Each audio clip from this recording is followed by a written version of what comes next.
नमस्कार, स्वागत है आप सभी का हमारे चैनल दिव्य एस्ट्रो में। आज मैं आपको आशा भगवती व्रत की कथा सुनाती हूँ। एक राजा था। उस राजा की 2 पुत्रियाँ थी। पुत्रियों का नाम था गोरा और पार्वती। एक दिन राजा ने अपनी दोनों पुत्रियों से पूछा, तुम किसके भाग्य का खाती हो? तो पार्वती ने कहा, मैं अपने भाग्य का खाती हूँ। और गोरा ने कहा, मैं आपके भाग्य का खाती हूँ।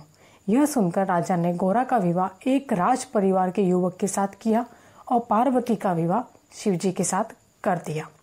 शिवजी पार्वती जी को लेकर कैलाश पर्वत चल दिए।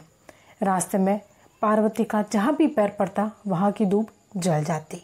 इसको देखकर शिवजी ने ज्योतिषियों से पूछा कि जहाँ भी पार्वती जी पैर रखती हैं वहाँ की धूप भस्म हो जाती है।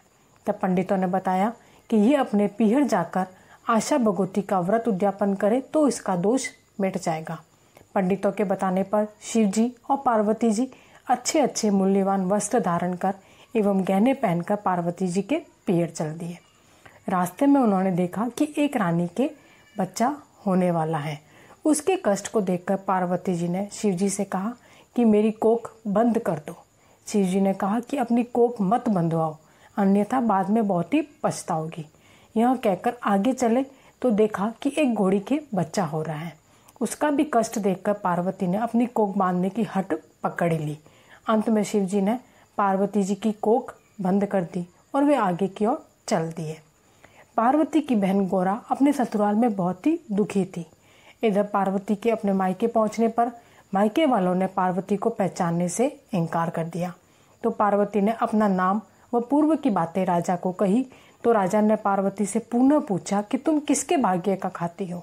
तो पार्वती ने वापस वही उत्तर दिया, मैं अपने भाग्य का खाती हूँ। ऐसा कहकर पार्वती अपनी भाभियों के पास चली गई। वहाँ उसकी भाभियाँ आशा भगवती का उद्यापन कर रही थी। तब पार्वती बोली कि मेरे उद्यापन की कोई तैयारी नहीं है तो मैं भी उद्यापन कर देती। तब भाभियाँ बोली, तुम्हें क्या कमी है? तुम शिवजी से कहो, वो सब तैयारी कर देंगे। तो पार्वती जी ने शिवजी से उद्यापन सामग्री लाने के लिए कहा। तब शिवजी ने अंगूठी देते हुए कहा, इसमें जो भी मांगोगी वह तुम्हें मिल जाएगा। पार्वती जी ने उस मुद्रिका से उद्यापन की सामग्री मांगी। मुद्रिका के तुरंत सभी सामग्री दे दी। सबने मिलकर व्रत किया और धूमधाम से उद्यापन किया। ससुर ने शंकर जी को भोजन करने के लिए बुलाया। भोजन में बहुत सारी मिठाइयाँ खाने को दी। यह सब देखकर सब कहने लगे कि पार्वती को भिखारी के साथ ब्याह दिया था, परंतु वह तो अपने ही भाग्य से राज कर रही है। शंकर जी ने सब रसोई की वस्तुएं खाकर समाप्त कर दी। रसोई में थोड़ी थोड़ी सी सब्जी बची थी।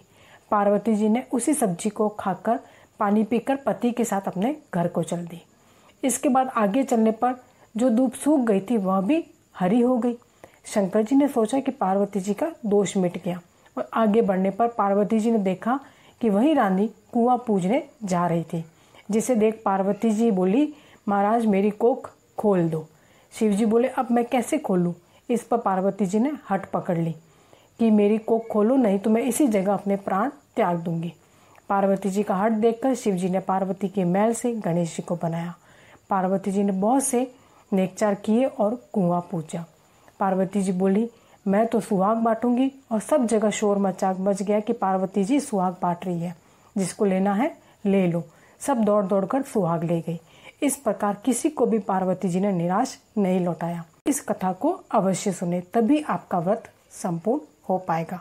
और यदि मेरा आज का वीडियो आपको पसंद आया हो तो आप इसे लाइक जरूर करें। साथ ही साथ यदि आप मेरे चैनल पर पहली बार आए हैं तो आप चैनल को सब्सक्राइब करना बिल्कुल भी ना भूलें। धन्यवाद।